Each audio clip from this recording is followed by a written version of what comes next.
I'll try to keep this quick. This game was very good. It was something very different, but when it comes down to it, it's not without its flaws. And in saying that, that's not to diss the game at all. I just kind of wanted to speak on it. I'll just try to keep it really quick. So, if you've been living under a rock, this is like arguably one of the greatest RPGs of all time. A lot of people will argue that. You go to a lot of blogs, they'll argue that. You go to a lot of articles, news articles for games and stuff online, they would definitely argue that. So I would ultimately say it's up to you on if you think so.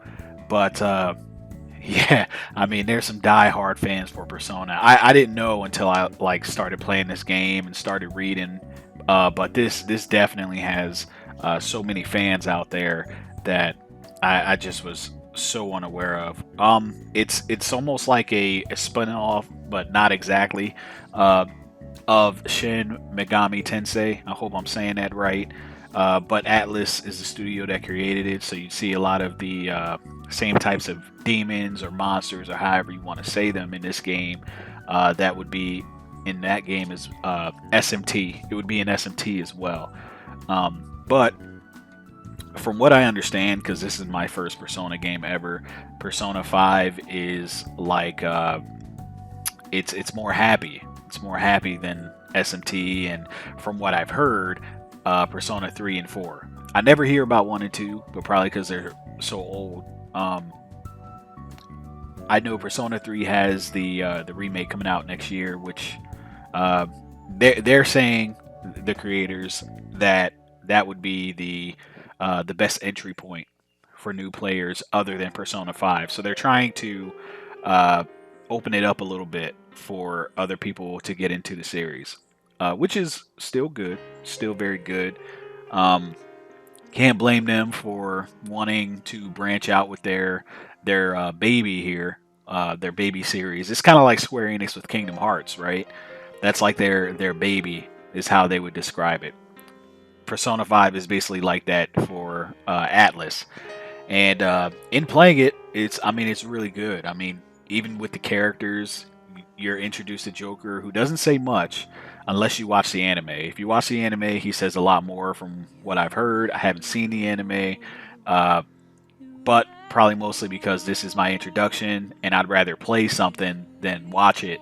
At least my first time. So, but Joker's really good.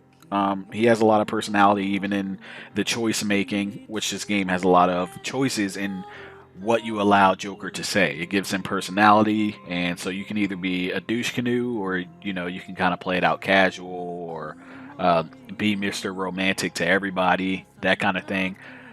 So there is romance in this game, and there's even a very funny cutscene at the very end if you romance pretty much everyone, which is really good, really funny. Um, but of course, he's joined by a gang. He's got Ryuji, the muscle head. He's got An. I don't know what to really say for An. I guess the right hand girl to Joker. Morgana and Futaba are like the smarts of the group. Makoto is like the mom of it, the sensible one. Haru, I had zero idea how to even describe her. She was the most forgetful one. I guess you could say the delicate one. Like, I don't feel she really added a lot, which, I mean, not dissing anyone with that personality or anything like that, but I really would even continue to forget her name. Like, if I didn't have it, written down to see, I would forget her name. But the setting is cool. The setting, you enter into Mementos, which is it's basically like the alternate reality for this game. Not getting into the whole plot, you bounce in between people's cognitive minds and the real life. Like, the group is called the Phantom Thieves, and they dive into people's cognitive minds, or their cognitive quote unquote palaces, and that's basically the premise of the game. It's a really cool premise, and it's very unique. I'll say it's very unique, and it was very mesmerizing with how they made people's cognitions of themselves look, and it changed the environment. I thought it was one of the coolest things. High school was okay. I mean, you had to go to classes. You know, you had tests to do. You had pop quizzes. You could run around the school grounds, which won't be too bad for anyone coming in new. Uh, so it wasn't too bad. I think it's good that they kept it to those two, high school and mementos. I think that was good for them. And the twists in this game, holy crap! There's a couple twists without giving it away, without giving it up too much. One of them is one of the characters could possibly uh, die, and there's a twist that goes into that. I'm not saying who, I'm not giving context, anything like that, because someone will probably still get mad and say that I'm spoiling something. But that right there, it took a minute for me to fully grasp the situation. Like, I had to go to the Wikipedia and be like, you know what, let me make sure I understand this. But also because I just genuinely enjoyed it, and I genuinely enjoyed reading it. So it wasn't too bad at all. And that's a funny critique of mine. That's not bad.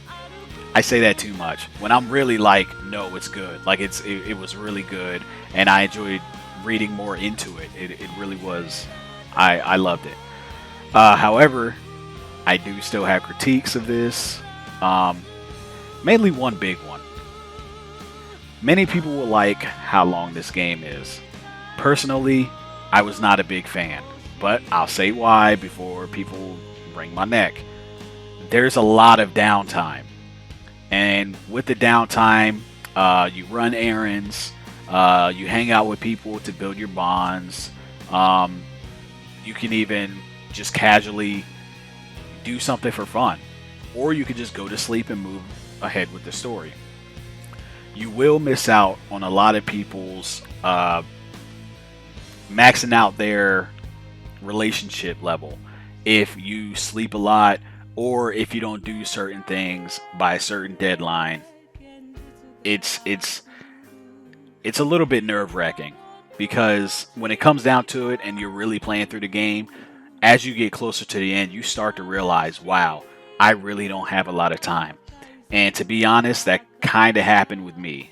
Uh, there was one character that I missed out on maximizing their relationship, and it kind of bummed me out. I really was bummed because I really wanted to try to do everyone.